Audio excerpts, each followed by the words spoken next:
Olá, muito boa tarde. Você acompanha agora as principais reportagens da semana. No último dia 13, o hino nacional brasileiro foi reverenciado em todo o país. A data faz referência à primeira vez em que o hino foi executado publicamente, em 1831. A letra foi escrita por Joaquim Osório Duque Estrada em 1909 e escolhida após um concurso. Ouvira do Ipiranga as margens plácidas de um povo herói cobrado e retumbante. O hino nacional faz parte, de acordo com a Constituição de 1988, dos 4 símbolos oficiais que representam a República Federativa do Brasil. A letra exalta a magnitude, beleza e riqueza de todo o nosso território, além de descrever fatos importantes da história do país, conforme explica este pesquisador. O hino foi pela abdicação de Dom Pedro I, que ele foi assumir o trono lá em Portugal, e então ele teve que abdicar o cargo dele, e foi nessa abdicação então que saiu a composição do hino nacional. O hino nacional brasileiro tem uma data comemorativa celebrada anualmente. 13 de abril foi escolhido porque a melodia de Francisco Manuel da Silva foi tocada pela primeira vez neste dia, em 1831, no Teatro São Pedro de Alcântara, no Rio de Janeiro. A letra foi escrita em 1909 por Joaquim Osório Duque Estrada e foi escolhida após um concurso. Quando o Brasil virou República Federativa do Brasil, há um concurso que vai dar evidenciar, nós vamos fazer o nosso hino, um hino que não evidencia a monarquia, mas um hino que evidencia a república. E aí houve um vencedor, só que o hino nacional ele continuou cantando, ele já havia uma certa identidade, um certo pertencimento com esse hino, que em todos os eventos eles tocavam o hino nacional e aí acabou ficando oficializado então o hino nacional, que depois de 1971 é por lei. Nas atividades oficiais. Nesta Escola Municipal de Dourados, algumas atividades foram preparadas para contar a história da letra e música aos alunos. Em sala de aula, a professora de História ensinou de forma lúdica, com ilustrações, tudo desta tão importante obra brasileira. Como eles são jovens ainda, estão começando ainda, uma maneira que eu encontrei é de trazer o hino ilustrado, né, com ilustrações. Então cada estrofe, né, ele tem uma figura que ajuda na interpretação, porque muitas palavras, né, faz parte do cotidiano dos alunos, né? Então, uma maneira que eu achei foi trazer o hino ilustrado. Eles ficam encantados, né? Querem cantar, e você tem que ficar, olha, calma, um de cada vez, né? E essa parte, nessa ideia de trazer esse hino ilustrado, facilita justamente pelas essas palavras que muitas vezes eles não escutam no dia a dia, né? O hino nacional, se nós compararmos com outros hinos escritos, o nosso hino realmente dá-nos orgulho. Tanto porque ele exalta, né, a beleza, ele exalta a biodiversidade, ele exalta a extensão territorial brasileira e com rima, com consoante, são composto de poemas. Depois da sala de aula, a atividade foi no pátio da instituição, onde os alunos acompanharam a apresentação da banda da 4ª Brigada de Cavalaria Mecanizada do Exército, que tocou o tão esperado hino nacional.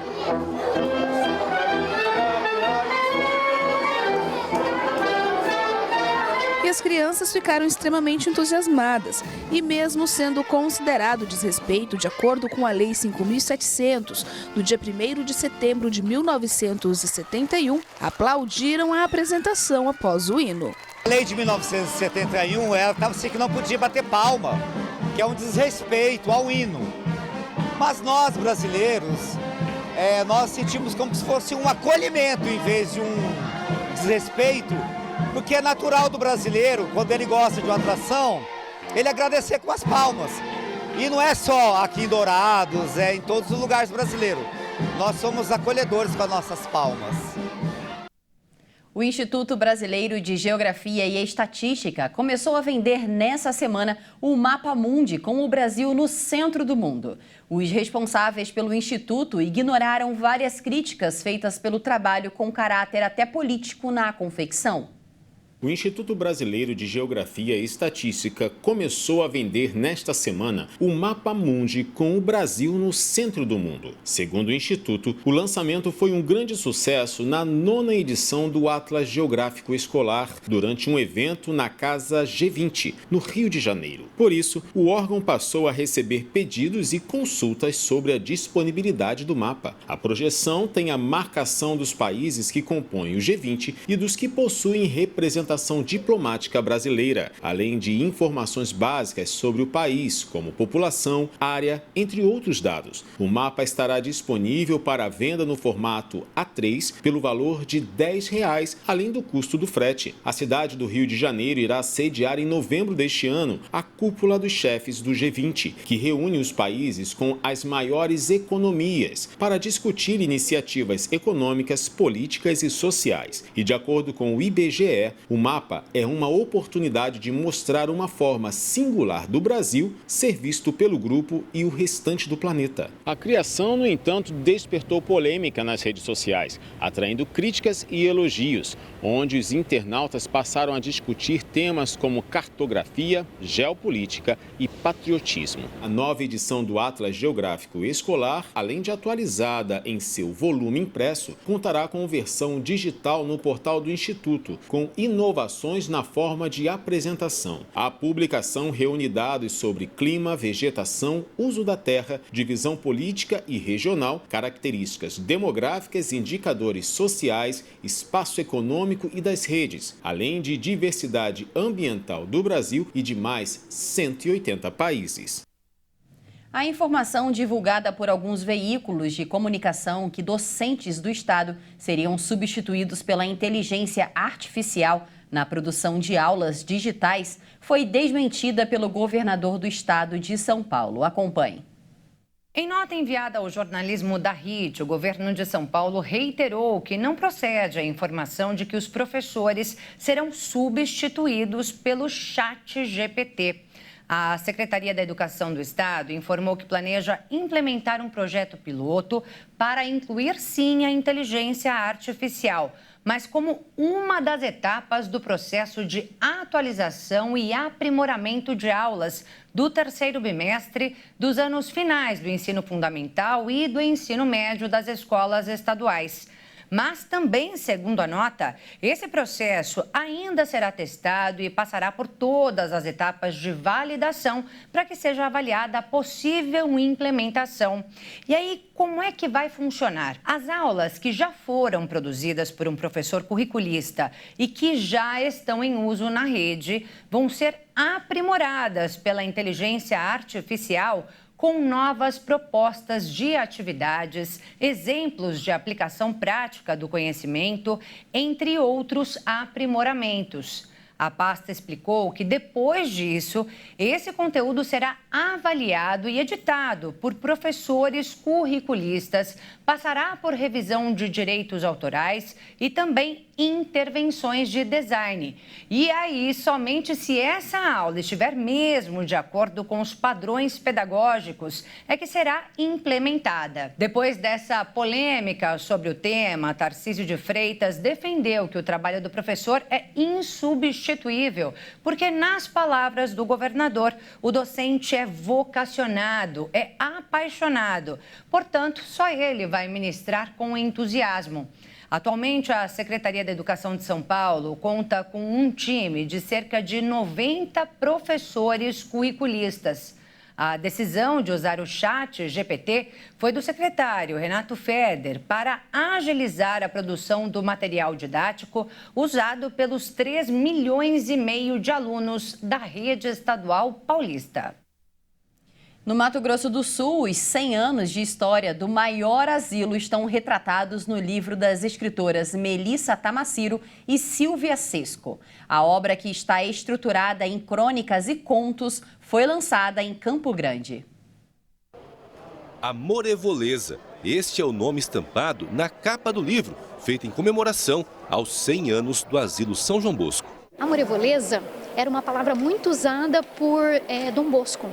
Dom Bosco, ele foi muito conhecido pelo atendimento às crianças, mas o Amorevoleza para os salesianos, ele tem essa pegada de amor incondicional, o amor a todos. E nesse conceito e trabalho real de amor a todos do Asilo São João Bosco, não tinha outra palavra quando a gente encontrou na pesquisa todo esse fato histórico, encontrou também a forma de lidar com as pessoas, não tinha como não pensar, o nome estava pronto do livro, não pensar, porque esse traduz realmente o trabalho do que essa instituição de 100 anos promove com os nossos idosos daqui de Campo Grande, Mato Grosso do Sul.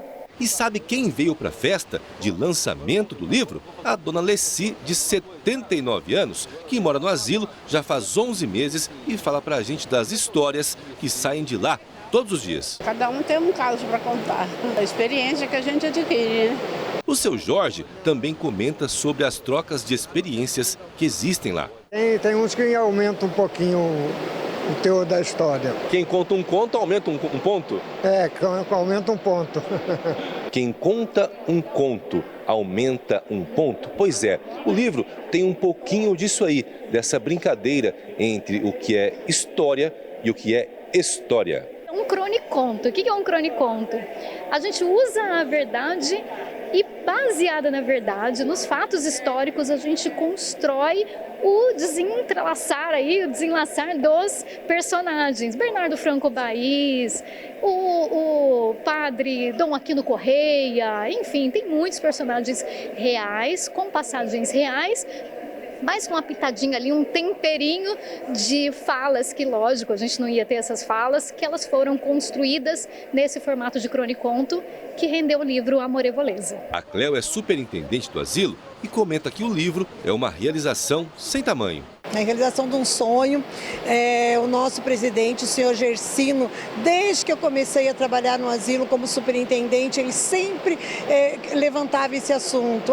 Cléo, nós temos que escrever um livro, nós temos que produzir um livro que conte a história da nossa instituição. História de uma instituição que cuida hoje de 90 vovôs e vovós com todo carinho, sem nunca deixar a peteca cair. Mesmo com problemas, mesmo com dificuldades que todo mundo sabe que o asilo enfrentou ao longo desses 100 anos, e acredito que a gente, como instituição filantrópica, enfrenta dificuldades, enfrenta problemas, mas a nossa missão, aquilo que nós somos destinados a fazer, que é acolher o idoso, a pessoa vulnerável, em nenhum momento desses 100 anos nós deixamos de fazer. As escritoras Melissa e Silvia se dedicaram muito na obra, que tem mais que coração. É um mundo de emoções e eu sempre fui, assim, muito movida à emoção.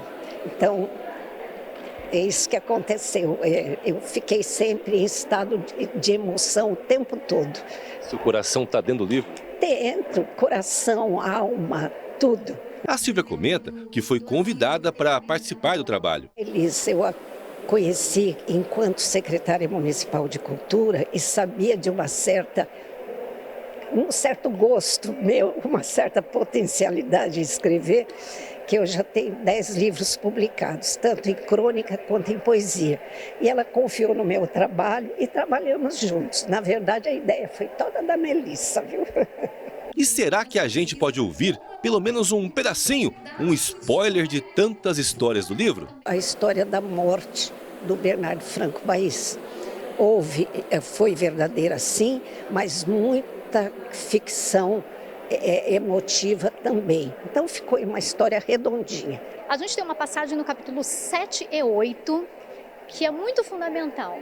O capítulo 7, ele traz a esposa do Bernardo Franco Baís, que é a dona Alexandrina, enfim, que é uma família, né, muito importante para o desenvolvimento de Campo Grande de Mato Grosso do Sul. E aí a gente cai no capítulo 8 para contar uma passagem muito emocionante, que é muito difícil quem estiver lendo não engasgar, não segurar a lágrima, que é o desfecho da partida do Bernardo Franco Baís daqui para o outro plano. E o Bernardo foi o doador do primeiro terreno, né? Foi ele quem permitiu com que esse trabalho se institucionalizasse. Mas eu não vou contar inteiro porque tem que ler o livro. E ainda no Mato Grosso do Sul, um peão transformou a sua paixão pelo rodeio em uma missão para inspirar talentos em Dourados.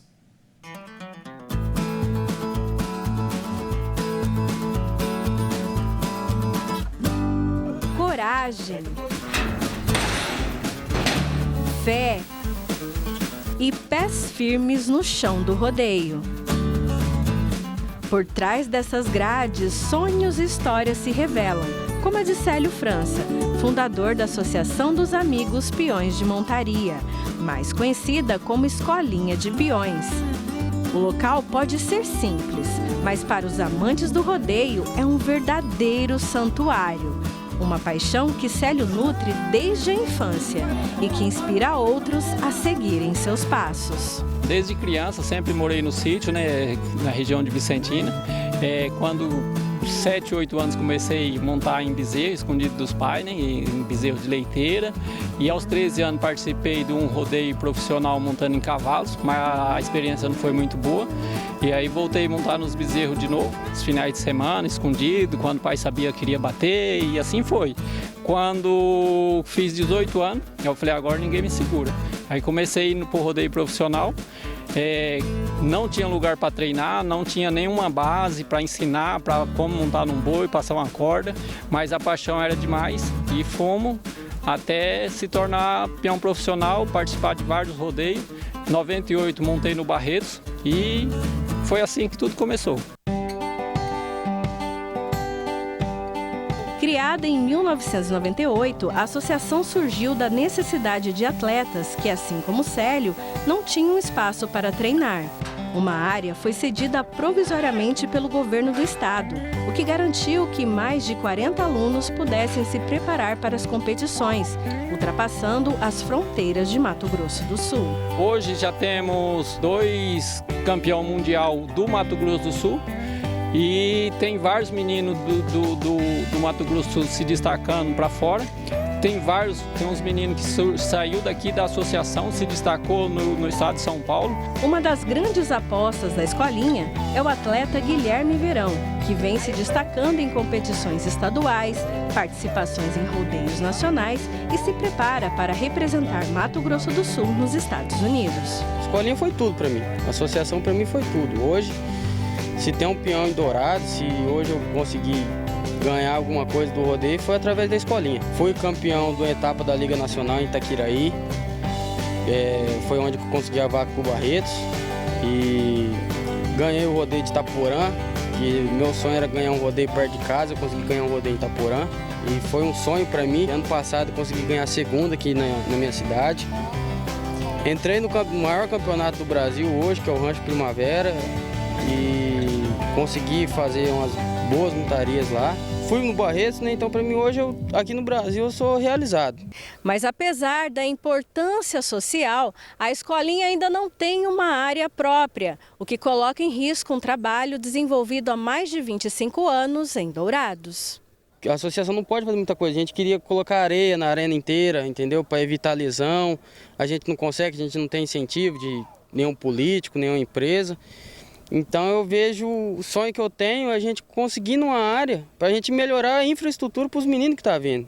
Nos bastidores do rodeio, Valdir Rodrigues, locutor, tem sua voz como guia emocional nas arenas. Mas sua conexão com a escolinha de rodeio de Célio França vai além das competições. Para todos nós que é fã do rodeio, que é fã do esporte classe A, Célio França, com a sua equipe, com seus colaboradores, que é os peões que vêm treinar, que vem defender o esporte batido do Ida Sport 8 segundos, a importância, como eu sempre falo, Célio França é um dos ícones do rodeio em Dourados, Mato Grosso do Sul. Então é muito importante você ter uma escola, como aqui na cidade de Dourados, defendendo esse esporte. Se há uma certeza nesse esporte, é que nos corações dos peões há uma chama que vai muito além dos 8 segundos e que nunca se apaga. Uma jornada marcada pela persistência em superar todos os desafios. Para Célio França, é mais que uma simples escolha de carreira. É um estilo de vida. Rodeio, para mim, vou dizer que é minha vida. Desde 7, 8 anos, vivo no rodeio, sou apaixonado pelo rodeio. Eu acho que se um dia eu parar de ir no rodeio, pode saber que eu estou doente ou morri.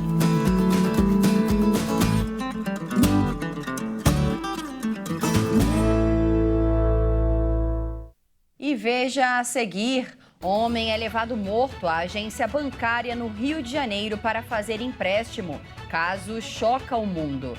E ainda, Casa de Repouso em São Paulo recebe integrantes da Igreja Internacional da Graça de Deus em uma ação missionária. Nós voltamos em instantes. Até já!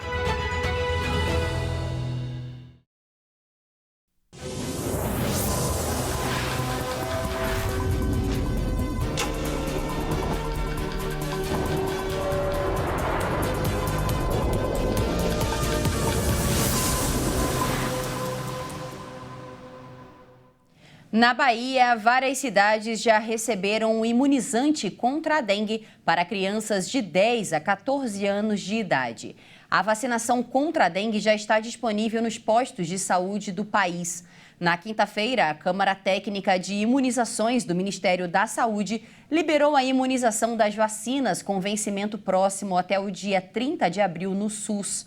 Pessoas de 4 a 59 anos de idade poderão receber as doses de acordo com a distribuição feita por cada município.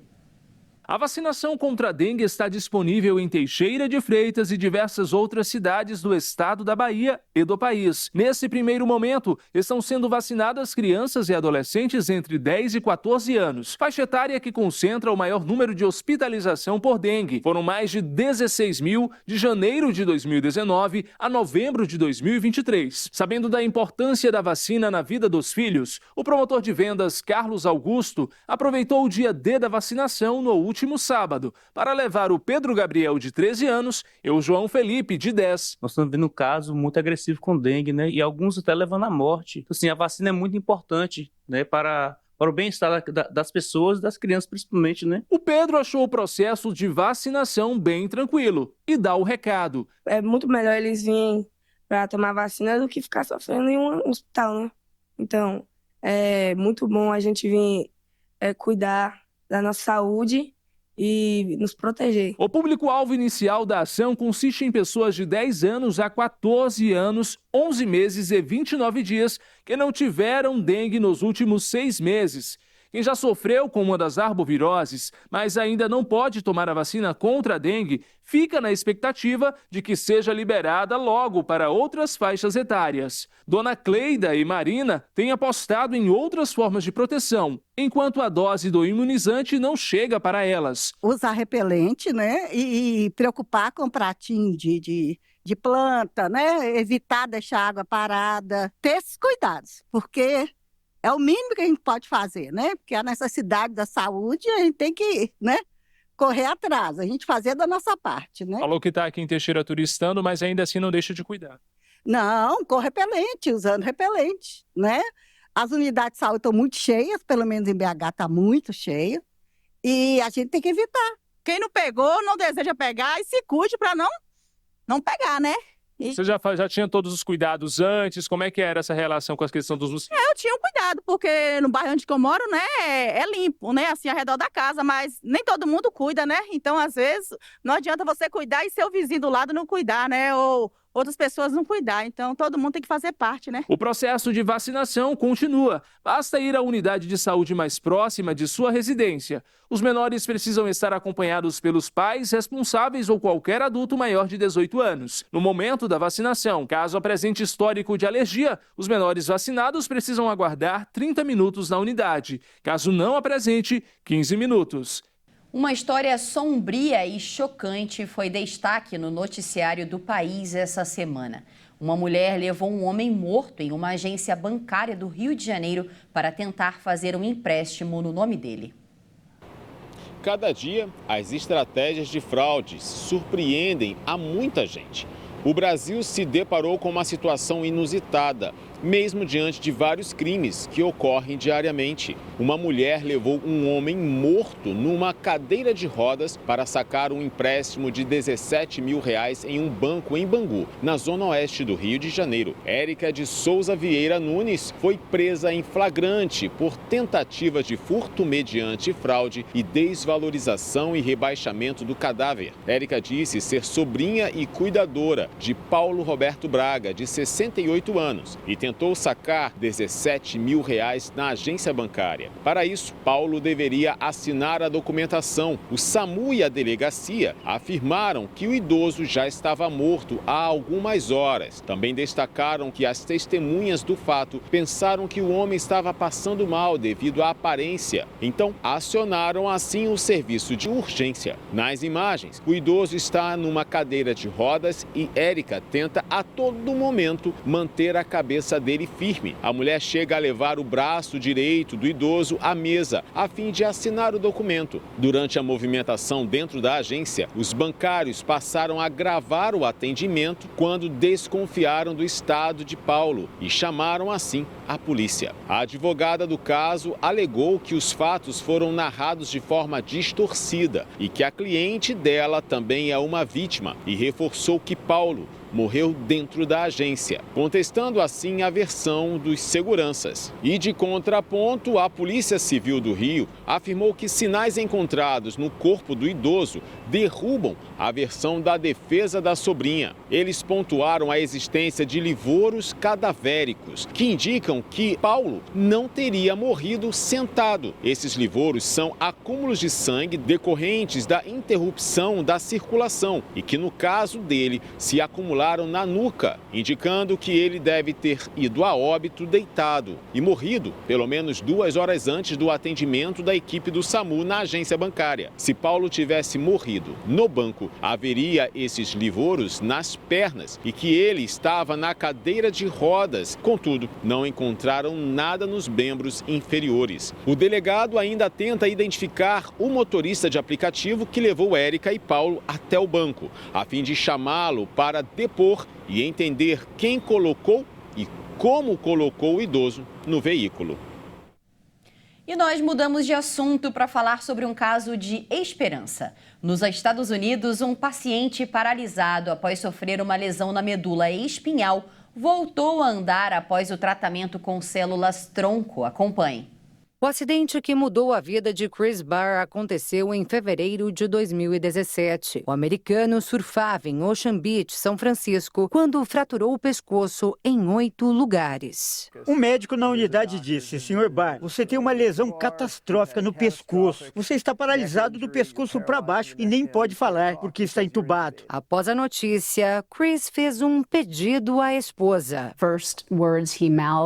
A primeira coisa que ele me falou foi: puxe a tomada. Eu fiquei em choque. Barr não queria mais viver, mas renovou suas esperanças quando foi convidado a ser o primeiro participante de um novo estudo da Clínica Mayo, nos Estados Unidos. Na terapia são coletadas células-tronco da gordura do estômago do paciente. Em laboratório, elas são expandidas para 100 milhões de células. Depois são injetadas na coluna lombar da vítima de lesão e pronto. Tratamento concluído. O estudo iniciado em 2018 foi publicado somente agora na revista científica Nature Communications. 10 pacientes foram submetidos à terapia. 3 não responderam ao tratamento, ou seja, não melhoraram nem pioraram.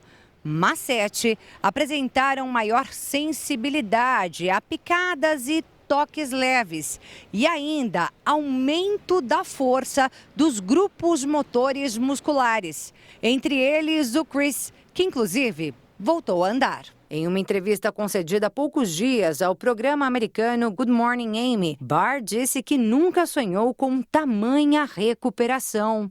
Posso me levantar, posso andar, posso fazer atividades do dia a dia com independência. Segundo o doutor Mohamed Baidon, um neurocirurgião, pesquisador da medula espinhal e principal autor do estudo da Clínica Mayo, o ensaio mostrou que as células mesenquimais são seguras e potencialmente benéficas no tratamento de lesões na medula espinhal. O neurocirurgião brasileiro Diego Salomão explica. Porque são células do próprio paciente, né? Fala que é autólogo, né? Dele mesmo, não está se pegando de uma outra pessoa e injetando nele, né? Então, assim, tem um nível de segurança maior, sim.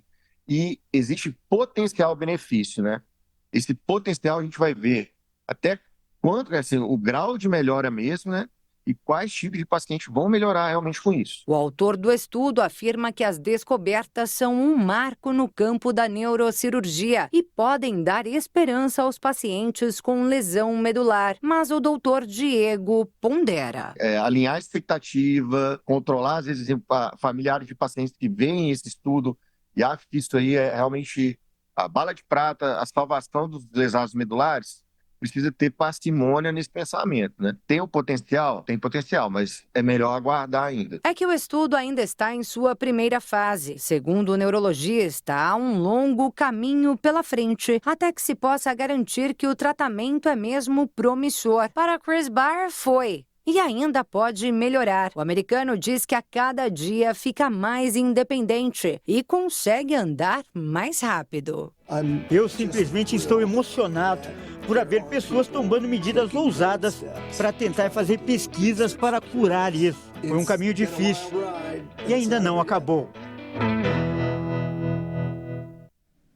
E faltando apenas 100 dias para o maior evento esportivo do mundo, os franceses estão em contagem regressiva para as Olimpíadas 2024. Mas os preparativos em Paris têm preocupado os moradores. A cidade de Paris, aos poucos, tem mudado de cara para receber o evento. Os famosos pontos turísticos da cidade de Paris estão cercados de caminhões para a construção das arenas temporárias, que irão receber os Jogos Olímpicos de 2024. Apenas uma arena fixa foi construída para receber os Jogos de basquete. Os demais locais serão desmontados após o término do evento. Mas toda essa preparação tem causado um certo incômodo nos parisienses.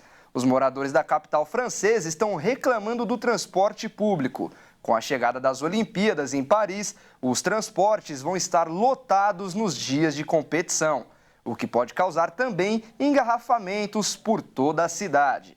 E a prefeitura alerta para que os parisienses evitem esse meio de transporte durante as Olimpíadas, até mesmo para trabalhar. Outra preocupação é em relação à segurança, principalmente levando em conta as tensões mundiais. E a previsão é que 300 mil pessoas estejam presentes na cerimônia de abertura. E faltam apenas 100 dias para começar o maior evento esportivo do mundo. E a última vez que a capital francesa sediou as Olimpíadas foi em 1924, há 100 anos atrás. E se juntará a Londres como a segunda cidade a sediar 3 edições. E antes da gente encerrar, vamos conhecer uma casa de repouso em São Paulo, que recebeu integrantes da Fundação Internacional de Comunicação e do Ministério da Terceira Idade da Igreja Internacional da Graça de Deus. Dona Maria José aguardava por este encontro com ansiedade e muita alegria. Fico muito feliz, fico sim. O calor de um abraço, um carinho, a oração que cura, uma palavra de fé. Nosso Deus tem cuidado de cada um de nós. Cada um de nós temos o seu valor. Você é importante para Deus. Isso e muito mais foi o que os voluntários do braço social da Fundação Internacional de Comunicação e do Ministério da Terceira Idade da Igreja Internacional da Graça de Deus levaram aos 22 idosos atendidos na Casa de Repouso Vozelinda, na Zona Norte de São Paulo. O trabalho da terceira idade é esse, né? É estar no lugar onde eles precisam, né? Ouvir a voz de Deus e assim estar participando também, né, de tudo aquilo que a gente vive na igreja.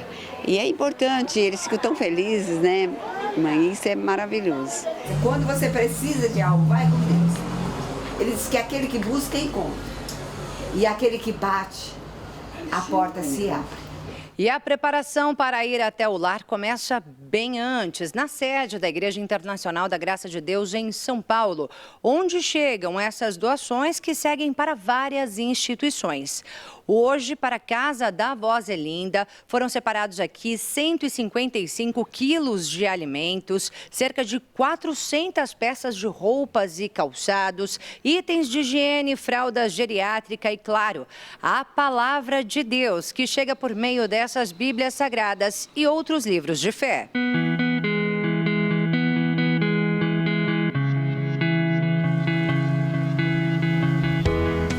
Todos os meses, a FIC, a Terceira Idade e outros ministérios da Igreja da Graça realizam esse trabalho em cerca de 10 instituições do estado de São Paulo. O custo de vida é muito alto, né? Então a gente sabe que hoje a alimentação ela não é barata. Eu acho que é um dos custos que o brasileiro mais tem é com a alimentação, né? Então, essas doações, né, essas ações que a igreja faz, essas ações que a gente tem aqui, é de Deus mesmo, né? De Deus também foi esta outra doação, feita à Casa da Voz é Linda. Essa casa tem a nossa TV, que tem um membro da Igreja da Graça que pleiteia todos os meses esse valor que é muito bom para elas terem a palavra, né? A palavra que chega pela nossa TV transforma os dias da Dona Lázara. Eu gosto muito, inclusive, das orações, que são muito poderosas.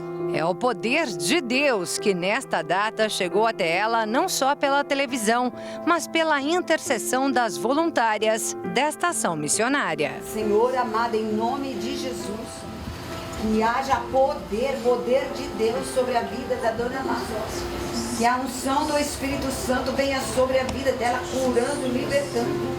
A gestora da casa diz que as visitas são mesmo transformadoras, alimentam o corpo e principalmente a alma. Todas as vezes que a igreja vem, traz esse conforto, eu entendo que aquece o coraçãozinho deles, né? Mas quem mais ganha com tudo isso são os voluntários e os colaboradores da ação. Eu sempre digo, quando eu estou pregando, melhor é dar do que receber. Quando nós estamos na condição de dar, é uma maneira que está dizendo para todo mundo, olha, Deus tem me abençoado, então eu quero abençoar vidas. E todos podem colaborar com alimentos não perecíveis, roupas, calçados, cobertores, lençóis, toalhas, fraldas geriátricas e lenços umedecidos. As doações podem ser entregues na sede, em São Paulo, ou em qualquer outra unidade da Igreja Internacional da Graça de Deus, em todo o Brasil. Em nome do Pai, do Filho e do Espírito Santo. E todos que creem digam amém. Glória a Deus, aplaudam o Senhor.